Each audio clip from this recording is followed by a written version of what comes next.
In this video, we will talk about how to categorize your unit test cases. Categorize means putting all the unit test cases in some categories. For example, you are working with a solution and there are thousands of unit test cases. Now you want to divide them into some categories. How do we do that in unit test cases? That is something we will learn in this video. Each unit test case framework has their own concept. If we talk about the xUnit, then there is something called traits. We have to use traits to categorize all these unit test cases. But before that, let's talk about how this thing will look like. So this is my same application, my library application, and this is my unit test case project. So if I open this helpers folder, you can notice that I have written some unit test cases for this math helper test class over here. These are again very basic unit test cases, and this class is coming from this main application. If I go to this helper, this is my math helper class. There are some very basic methods like add, subtract, multiply, and for all these methods I'm writing the unit test cases, and this is nothing, just very basic unit test cases. Like this is the arrange, here's my value, this is my act, and this is how I am just verifying my data. Assert dot equal that this data that I'm adding over here should be equal to 15. Similar to this, I have created so many unit test cases at this place. Now if I open the test explorer window, how do we do that? If I click on this button, you will notice that on this explorer window, you can notice that we are having all the test cases, and by default this is the category that I can see. So we have the namespace, then we have the class name. If I expand them, you can see again all the unit test cases are visible properly at this place. The same concept is applicable in all the editors. If you are working with Visual Studio Code, everything will look exactly like this. Now let's talk about how do we categorize all these things. So to categorize them, we have to use another attribute. The attribute name is trait.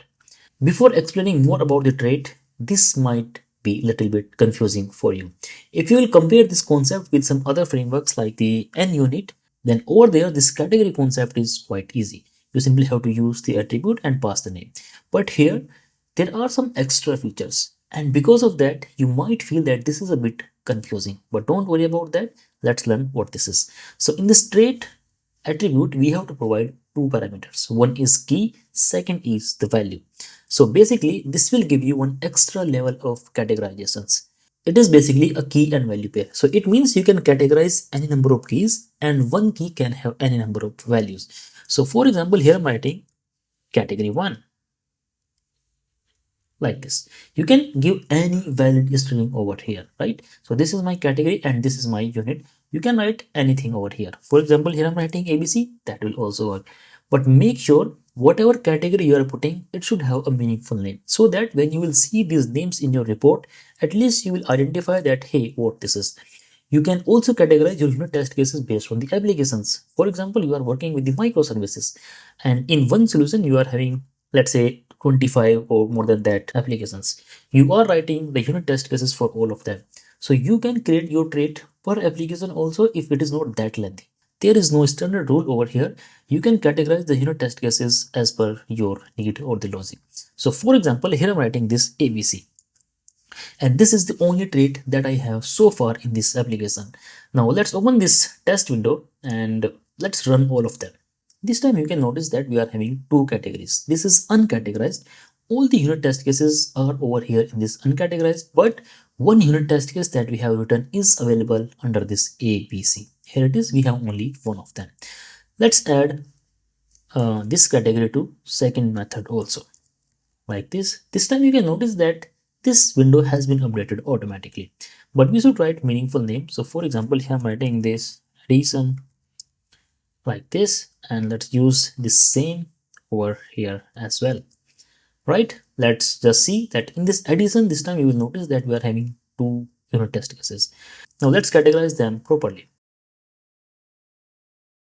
So I have added one more trait over here. So two of them are in addition category and the third one is in this subtraction. So immediately you will notice that over here we are having one more category. So it means you can create any number of category in your application. Now let's see what is the benefit. The benefit is, for example, you want to run only the addition unit test cases. So you can simply right click over there and simply run those unit test cases. Only those specific unit test case will work. But at this point you might ask, hey, running this unit test case is not taking that much time. Why we are not running all of them? Why we are categorizing them? We can execute all of them in few seconds only or in milliseconds only. But the reality is when you work on some big applications, then there will be thousands of unit test cases, and over there this will take some time. Sometimes this will take around 20 minutes or 30 minutes based on the number of unit test cases and how you are executing them. Are you executing them in parallel or you are executing them one by one? Based on so many factors, your unit test case will take some time. In that scenario, if you want to filter out, then use this logic. Plus, you can also use the dotnet CLI over here. The benefit is, for example, you are working with some pipelines, CI/CD pipelines. Over there, you want to run the unit test cases only for one specific application. So that is also possible using the dotnet CLI. How do you do that? Let's talk about that also. I can open the terminal window over here. Simply click on this one and you will see the terminal window. Or you can also navigate to this VS Code and open the terminal window. Pick any command line tool that you like. And so this is again the same application that I'm having. And here I'm writing this .NET test.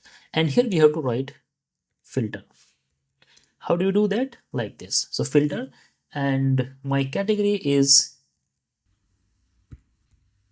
this is the command that I'm writing. If I hit the enter button, let's see what will happen. This time you can notice that it is running only 2 unit test cases. I think this window is a bit smaller in the size. Let's try to execute the same command over here.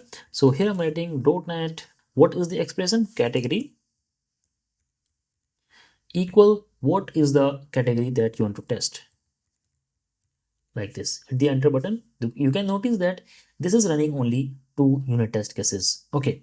Now, for example, I'm having one more category at this place. So this is my category, and let's just write over here. And here I'm giving the name only add, ADD, right? Now we are having 3 different categories: addition, add, and subtraction. Let's run this command only with this ADD. The enter button, you can notice that it is running only 1 unit test case. What will happen if I want to execute all of the traits except one of them? So let's write the command over here. So here I'm writing this same command, but this time instead of using this equal, you can also use not equal. What will happen now? This will skip only the add trait and it will execute all the remaining one. You can notice that we are having 47 number at this place. So it means except this will execute everything else. Now let's assume that I want to go with that wildcard concept, which means the like operator in the SQL.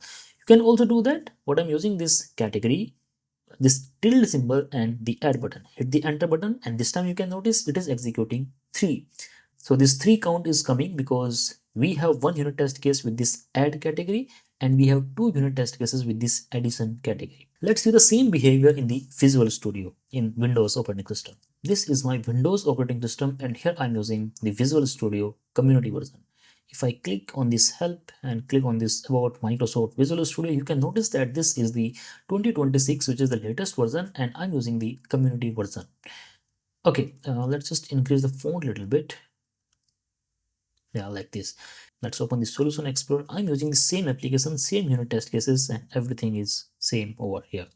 Now let's see how the unit test cases will work in this Visual Studio. For that, we can click on this View button and we have to open the Test Explorer. So this is my Test Explorer. Okay, so by default, you can notice that all the unit test cases are also visible over here with this same concept that we were having in the Mac operating system, which was the writer editor. We were having the namespace concept at this place. Now, if you click on this button over here, this is called as group by. Click on this one and you can notice that we are having one option with name traits. Click on this traits and click outside. You will notice immediately that we are having all the categories that we have created at this place. So there also you are having the same categories. So in no traits, we are having 40 unit test cases. This is one of my category: subtraction, addition, add. All of them are visible at this place. And you can also notice one thing over here, that the experience is kind of same in both the editors. So again, if you want to run any one of them, basically let's say I want to execute only this category, right click over here, click on this run button, and you can run only those unit test cases. See, the others unit test cases are not working now and we are only running this specific category. For example, if you want to execute more than one, then you can use the control button and you can select more than one category, right click, and then you can run. This time both these categories will be executed. You can notice that all of them are working fine. If you will click on this button, then this will run all the unit test cases. If you will click over here, then this will run the current test cases. Now, the last concept is, can we have more than one trait in one unit test case? That is also possible. So for example, this is my one trait, and here I'm writing, for example, I'm saying that, hey, I fixed this bug in this 123 number. So that is also possible, and you can do that at this place. Let's just build this application, right click over here and build the solution, and you can see that we are having this bug also over here. So basically you can categorize them based on any requirement that you have. So right click over here and run the unit test cases. Everything will be executed for you. This is how you can work with the traits in the xUnit. Thank you for watching. Have a great day.